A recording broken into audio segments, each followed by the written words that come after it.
Buonasera e bentornati a un nuovo appuntamento con Pianeta Dilettanti. Ritorniamo a parlare di settore giovanile scolastico perché è ritornato qui in studio Giovanni Messina, il coordinatore federale. Buonasera e ben ritrovato. Grazie. Partiamo però dopo 2 anni di pandemia a parlare anche di come il Covid ha inciso nei settori giovanili della nostra regione. C'è stato uno stop imposto, poi la ripresa, piano piano, insomma, siamo arrivati alla normalità, però insomma non è stato semplice. Non è stato assolutamente semplice e anche colgo l'occasione per dire che le società in realtà sono state molto brave e nel periodo di lockdown c'è stato il periodo in cui era impossibile fare allenamenti perché era vietato, ma c'è stato il periodo in cui era possibile fare gli allenamenti in forma individuale, come tra l'altro è possibile adesso per gli over 12 che non hanno il Green Pass rafforzato. Ecco, in questo periodo le società, alcune sono riuscite a tenere vicino, ad avere i rapporti ancora con i loro giovani calciatori e giovani calciatrici e questo è stato positivo. Poi siamo ripartiti, come il settore giovanile scolastico, per esempio il mese di maggio scorso, potevamo riprendere le attività e le abbiamo riprese immediatamente organizzando un'attività che abbiamo gestito noi direttamente perché solitamente i campionati e i tornei sono gestiti dalla Lega Dilettanti.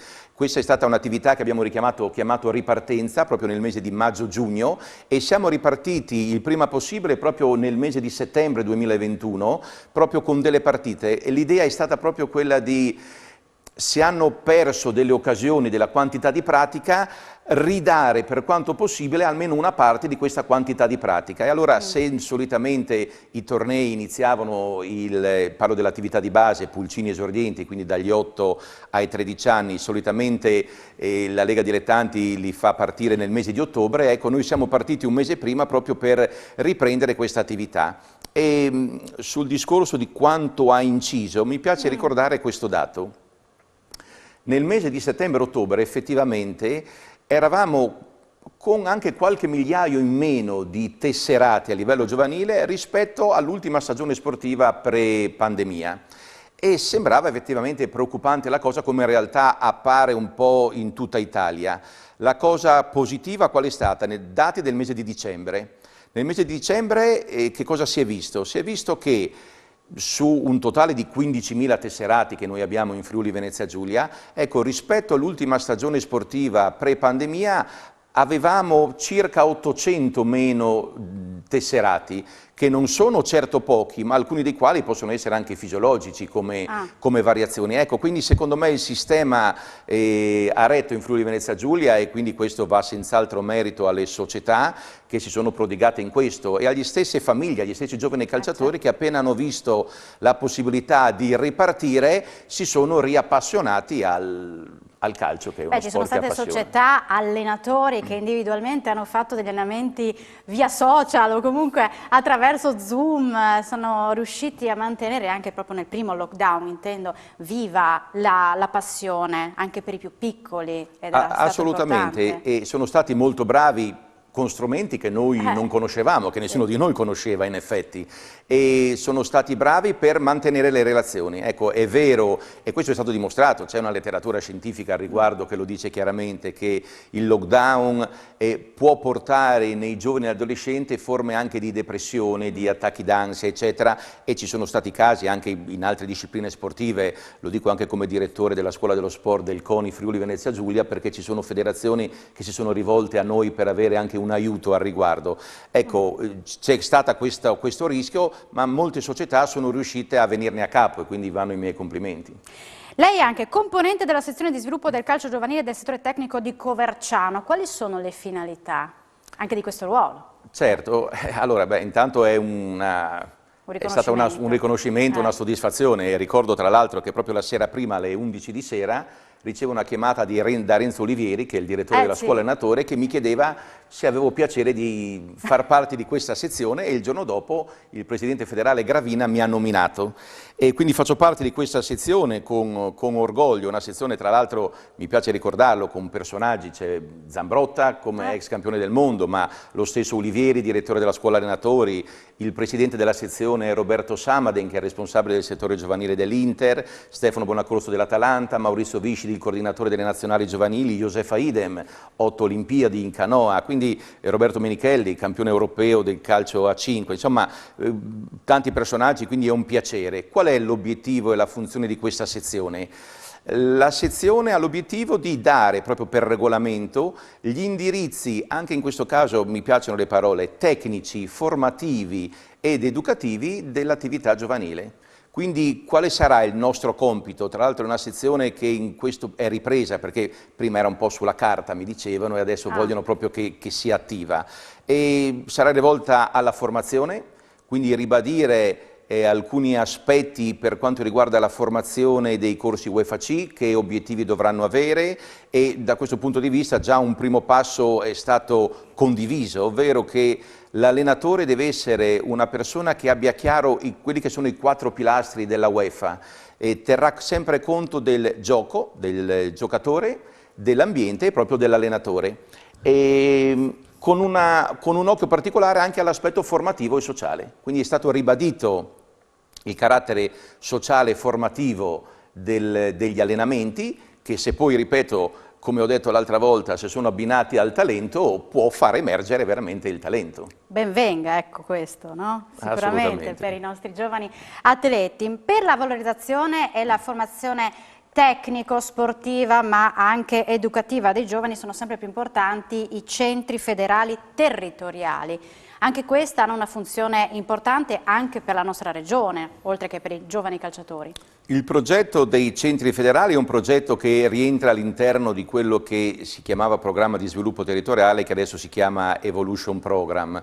L'idea era proprio quella di, essendo il settore giovanile scolastico un settore di servizio, di dare un ulteriore servizio didattico-metodologico alle società. E allora sono nati 5-6 anni fa i centri federali territoriali, noi ne abbiamo 2 in regione, uno a Casarsala della Delizia, uno era a San Giorgio di Nogaro, tra l'altro è stato il secondo aperto in Italia dopo quello di Firenze, che dal mese di gennaio di quest'anno è stato trasferito a Cervignano del Friuli. Qual è l'obiettivo principale di questi centri federali? L'obiettivo era principale di accogliere gli allenatori e condividere con gli allenatori la metodologia di questo progetto. In realtà che cosa si è visto? Che negli anni c'erano non così tanti allenatori quanto ci si aspettava. Ecco allora che continua a esserci questo progetto anche per dare degli input in più ai giovani calciatori e alle giovani calciatrici che lo frequentano, il centro federale, ma a questo progetto è stato abbinato un altro dall'anno scorso, quello che si chiama AST o Aree di Sviluppo Territoriale.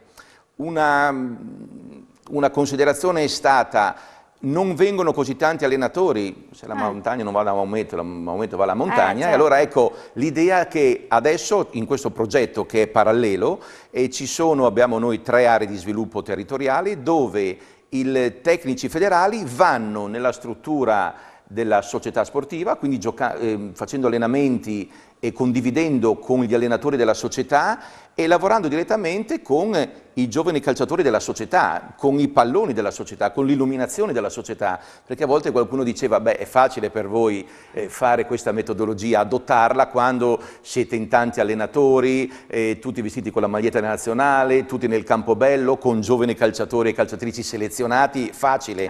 Ecco, questo progetto ha come obiettivo di dire può essere portato anche nella vostra realtà. E quindi coinvolgere anche di coinvolgere, esatto, e quindi lavorare proprio portare la metodologia nella realtà dei dilettanti, perché questo è un aspetto che i tecnici è bene conoscano, perché si è visto proprio che i giocatori professionisti, l'82% dei professionisti, comunque nella fascia d'età 13-14, che è quella che coinvolge i centri federali, lavoravano erano nelle società dilettantistiche. Ecco allora che l'idea, e concludo su questo aspetto, anche l'idea di raccogliere, di convocare, non raccogliere, di convocare questi giovani calciatori nei centri federali ha proprio l'obiettivo di, io uso il termine, di tenere sott'occhio anche i primi esclusi. Provo a spiegarmi velocemente.